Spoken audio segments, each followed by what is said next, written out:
Baik, Bismillahirrahmanirrahim. Assalamualaikum warahmatullahi wabarakatuh. Perkenalkan, nama saya Muhammad Iman Imaduddin. Selamat datang di video edukasi hari ini.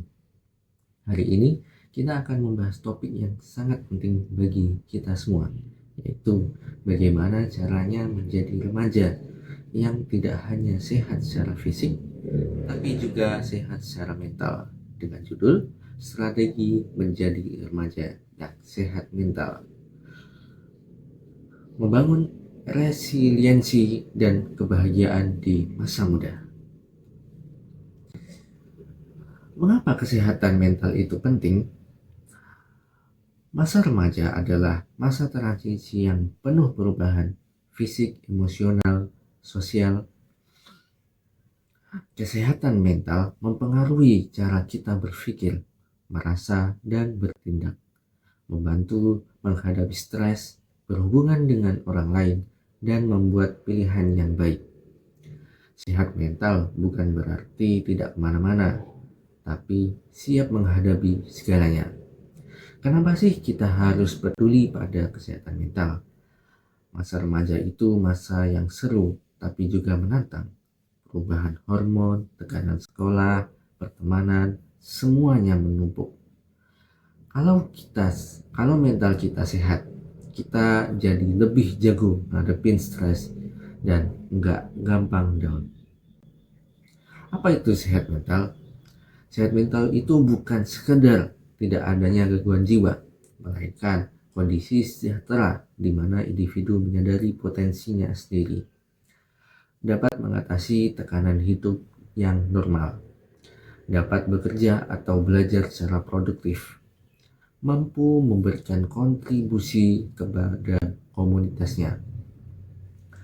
Banyak yang salah paham, dikira sehat mental itu cuma buat orang yang nggak sakit jiwa. Padahal sehat mental itu positif, artinya kamu kenal diri sendiri, bisa produktif, dan bisa survive menghadapi tantangan sehari-hari yang wajar. Tantangan umum remaja saat ini di akademik, tekanan nilai, ujian, dan ekspektasi orang tua. Di sosial, peer pressure, bullying, drama pertemanan, atau pencarian identitas. Di dunia digital, kecanduan media sosial, FOMO, fear of missing out, cyberbullying, perbandingan sosial. Dan di keluarga, ada pola asuh, komunikasi, maupun harapan keluarga. Kita tahu kalian menghadapi banyak banget medan perang, mulai dari PR yang gak habis-habis, drama teman di sekolah, sampai scroll medsos yang bikin minder lihat hidup orang lain yang kayaknya sempurna banget. Itu semua wajar bikin stres. Ya, ada strategi. Yang pertama, self care dasar fisik. Tidur cukup. Remaja butuh kurang lebih 8 sampai 10 jam tidur. Kurang tidur itu sama dengan emosi tidak stabil. Nutrisi seimbang. Apa yang kamu makan mempengaruhi mood dan energi otak. Aktivitas fisik. Olahraga melepaskan endorfin, hormon bahagia. Jalan kaki, lari, atau main basket. Strategi pertama ini paling dasar tapi sering dilupain. Tidur kalau begadang terus. Jangan heran kalau besoknya crunchy atau baperan. Makan yang benar dan gerak juga penting banget buat bensin otak kita biar tetap waras. Strategi yang kedua, regulasi emosi. Kenali perasaanmu. It's okay not to be okay. Validasi perasaan sendiri, sedih, marah, cemas, atau normal. Jurnal, tulis apa yang dirasakan untuk mengurangi kekusutan pikiran. Mindfulness atau relaksasi. Teknik pernapasan sederhana saat panik atau stres berat. Hobi kreatif, menggambar, musik, menulis, salurkan emosi lewat karya. Kalau lagi sedih atau marah, jangan dipendam atau dianggap salah. Akuin aja, oke gue lagi kesel. Terus cari cara buat nyalurinnya yang positif. Bisa nulis buku harian atau sekedar tarik napas dalam-dalam pas lagi panik atau ujian. Untuk yang ketiga, koneksi sosial. Support system, temukan teman atau keluarga yang bisa dipercaya dan menjadi pendengar yang baik. Quality over quantity. Punya 1-2 sahabat sejati lebih baik daripada teman daripada banyak teman tapi toksik.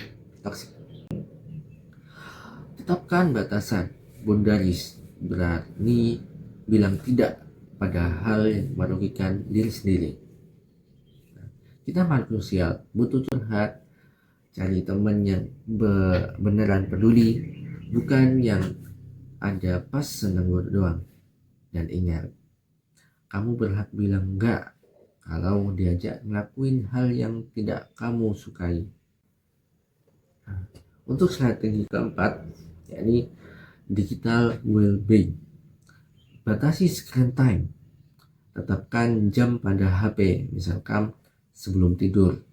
Curate your feed, unfollow akun yang membuatmu merasa buruk atau insecure. Follow akun yang inspiratif dan lucu. Terus real life versus sosial media. Ingat bahwa medsos orang hanya menampilkan sisi terbaik atau editan. Ini nih yang paling relevan. Medsos itu pisau bermata dua. Kalau following kamu isinya pikir atau minder terus, unfollow aja. Jangan biarkan HP mengontrol hidupmu. Dunia nyata jauh lebih indah daripada layar HP. Terus, kapan harus mencari bantuan?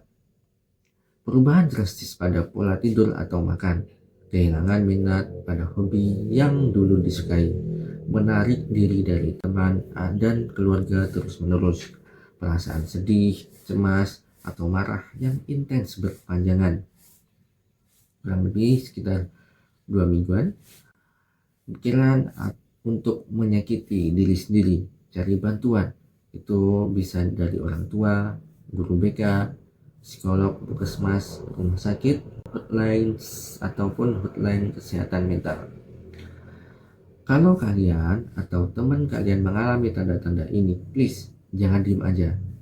Ini bukan tanda lemah, tapi tanda kalau butuh support system lebih. Ngobrol sama orang tua, guru BK, atau profesional. Terus kesimpulannya, kesehatan mental adalah perjalanan, bukan tujuan akhir. Rawatlah dirimu dari fisik, hati, dan pikiran. Kamu berharga dan tidak sendirian. Call to action, mulai hari ini dengan 1 langkah kecil, misal tidur lebih awal nanti malam. Jadi intinya, sehat mental itu dimulai dari kebiasaan kecil sehari-hari. Mulai sayangi diri sendiri. Mulai sekarang. Terima kasih sudah menonton. Semoga bermanfaat. Stay healthy and happy. Terima kasih. Wassalamualaikum warahmatullahi wabarakatuh.